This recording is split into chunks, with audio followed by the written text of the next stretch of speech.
बोला. तुम्हाला मराठी येत नाही? नहीं, हिंदी आती. पुढे मराठीत नाही म्हणणार नहीं आती मुझे. का?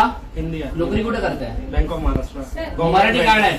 मराठी का नाही? गव्हर्नमेंट मराठी का येत नाही मला ते सांगा. It is a nationalised bank. Marathi काय येत नाही? कुठे नोकरी करताय? Bank of Maharashtra. Bank of महाराष्ट्रामध्ये मुंबईमध्ये नोकरी करताय. मग तुम्ही मराठी काय येत नाही? हिंदी. महाराष्ट्रामध्ये राहावं लागेल तर मराठी शिकावी लागेल. काय? एक मिनिट थांबा, तुम्ही आता थांबा. का नाही? नो. का नाही? का नाही? मराठी बोलावं लागेल. वेर इट इज रिटर्न. काय नाही? अच्छा, रिटर्न मध्ये पाहिजे. ठीक आहे, तुम्हाला दाखवतो. जय महाराष्ट्र. मी अनिश खंडागळे, महाराष्ट्र नवनिर्माण सेनेचा चिटणीस.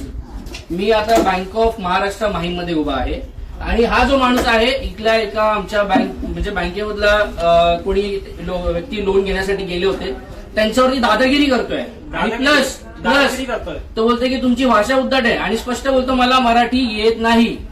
काय? मराठी येत नाही, बरोबर ना? आणि बोलतो मराठीमध्ये मी बोलणार नाही. महाराष्ट्र नवनिर्माण सेनेच्या वतीने यांना आम्ही दाखवून देतो आता काय बोलतोय. नाही नाही, तुम्ही दादागिरी करणारा स्टाफ ठेवता काय? तो सरळ उद्धट बोलतोय. मॅडम त्याची ट्रान्सफर पाहिजे आम्हाला. आता बघा कसं निघून गेला हा स्टाफ इथून. हा मराठी माणसांना उलट बोलतो मध्य प्रदेशवरून आलोय मी मराठी बोलणार नाही. तुम्हाला काय करायचंय ते करा. आणि आता याला ब्रांच मॅनेजरने आतमध्ये पळवलंय.